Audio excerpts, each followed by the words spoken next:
Final checklist.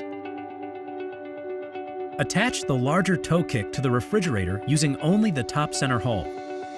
Attach the toe kick skirt to the refrigerator using the 3 lower slots. A custom toe kick can be installed to match or complement the surrounding cabinetry. Use the supplied toe kick as a template to cut the shape. Be aware that improper installation can lead to a finger pinch point hazard between the side door trim and the cabinets when operating the door, especially with children.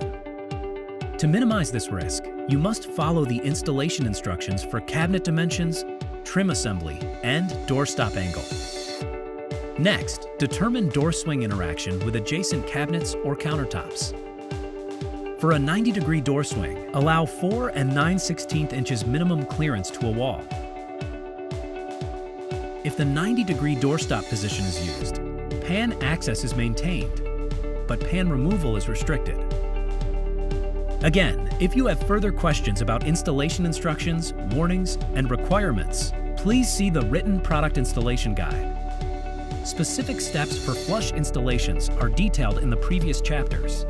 If you have further questions about any instructions, warnings, or requirements, please see the written product installation guide.